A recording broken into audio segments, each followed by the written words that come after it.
You're wearing Fendi, your friend's wearing Dior. Well, guess what? You guys both gave your money to the same billionaire, LVMH, who owns 75 other brands, including Sephora and Tiffany and Co. You,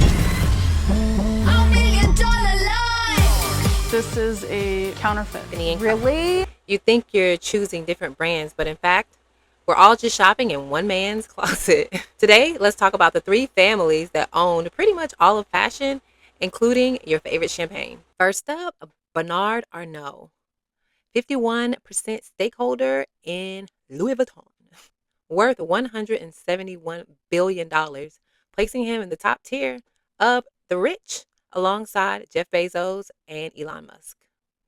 He's also the owner of three of your favorite champagne brands, including Veuve Clicquot, Moet, and Dom Perignon. By owning all three champagne houses, Arnault has created a win-win monopoly on champagne, creating a different product for each high-end consumer, creating the ultimate illusion that you're making a choice when you're really not. Veuve is for the socialite that wants to be seen on rooftops, high-end parties, and social media. Moet is for the more distinguished, democratized luxury client. It's safe. It's for the person that wants something at the table that everybody will respect.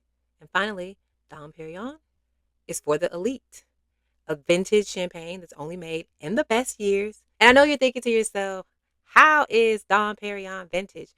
Dom Perignon is vintage, not rare, meaning that if the harvest was bad that year, they simply don't make the champagne. Next up, Francois Pinault for the cool kids, owner of Balenciaga, YSL, Gucci, and Bottega, not to mention one of your favorite superstar colognes, Creed. Well, here's some tea.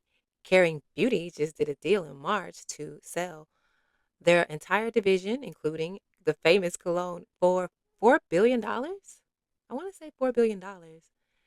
The tea is it's to save their struggling brand, Gucci, whose sales have drastically dropped and they're planning a current refresh. I've always heard that when a brand does a refresh, they often change their quality and their factory to save money. So if you're buying 2026 Gucci right now, you might be overpaying for a brand that's trying to find itself. And finally, Richemont, a South African family that has put a monopoly on the sparkle. I mean jewelry. Owner of Van Cleef and Cartier, this family owns the one thing that we never throw away. It's a complete shell game. They control the quality, they control the hype, and they control the price. And with that being said, that concludes the last episode of our 5-part series of Chasing Luxury. I hope you've enjoyed all 5 episodes of the series Chasing Luxury. I hope you've enjoyed learning and taking a deep dive into what happens in the background of fashion houses. And I hope it made you think about where you want to continue to spend your money.